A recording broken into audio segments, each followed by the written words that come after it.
সরকারের বিকল্প সরকার আমি মনে করি ছাত্ররাই এই সরকারের বিকল্প।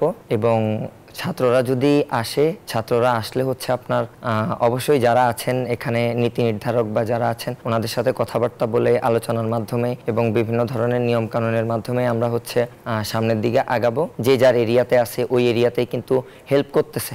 দাবি বলতে আসলে আমরা আমাদের যে প্রথমে কোটা সংস্কারের যে একটা দাবি ছিল ওইটা মোটামুটি যেভাবে এখন হয়েছে, এর পরবর্তীতে আমরা এক দফা নিয়ে প্রাইম মিনিস্টারের যে পদত্যাগের যে একটা মিছিল করেছি ওইটাও গতকালকে আমরা একটি ভালো অবস্থায় আমরা যেতে পেরেছি। পরবর্তীতে আমরা সেন্ট্রাল থেকে যদি কোনো নির্দেশনা আসে এবং হচ্ছে অন্তর্বর্তীকালীন এখন যদি সরকার গঠন হয়, এর পরবর্তীতে আর কি আমরা একটা ইনস্ট্রাকশন অনুযায়ী আমরা একটা কিছু করতে পারবো। বা এখনও আমরা সামনের দিকে আসলে কি করতে চাচ্ছি এগুলো নিয়ে আমাদের এখনও আরও কিছু লেখালেখি বা আমাদের R&D রিসার্চ এবং অ্যানালাইসিস করার দরকার আছে।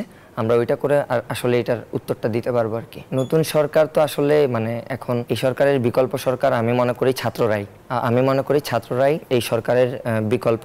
এবং ছাত্ররা যদি আসে, ছাত্ররা আসলে হচ্ছে আপনার অবশ্যই যারা আছেন এখানে নীতি নির্ধারক বা যারা আছেন ওনাদের সাথে কথাবার্তা বলে আলোচনার মাধ্যমে এবং বিভিন্ন ধরনের নিয়ম কানুনের মাধ্যমে আমরা হচ্ছে সামনের দিকে আগাবো। এবং রূপরেখার কথা যদি বলি এই ক্ষেত্রে হচ্ছে সামনের দিকে আমি আবারও বলছি সেন্ট্রালি আসলে কি বলে ওইটার উপরে ডিপেন্ড করেই আর কি আমরা এই সম্পর্কে আগামী এই ধরনের বক্তব্যগুলো নিয়ে বলতে পারবো আর কি। কালকে হাসনাত আব্দুল্লাহ ভাই আপনার ভিডিও বার্তার মাধ্যমে সবাইকে জানিয়েছে সামাজিকভাবে এবং যে যার জায়গা থেকে পারেন আপনারা হচ্ছে যেসব অপ্রীতিকর ঘটনাগুলো ঘটছে এগুলো যাতে ডিফেন্ড করতে পারে এবং হচ্ছে সোশ্যালি এবং ফিজিক্যালি হচ্ছে আপনার যাতে এটা প্রতিরোধ করা যায় ওইটার কিন্তু আমরা অলরেডি আপনার সবাই মাঠে নামছি। অনেকেই যে যার এরিয়াতে আছে ওই এরিয়াতেই কিন্তু হেল্প করতেছে এবং সাথেই আছে, কিন্তু আমরা সবাই সাথেই আছি।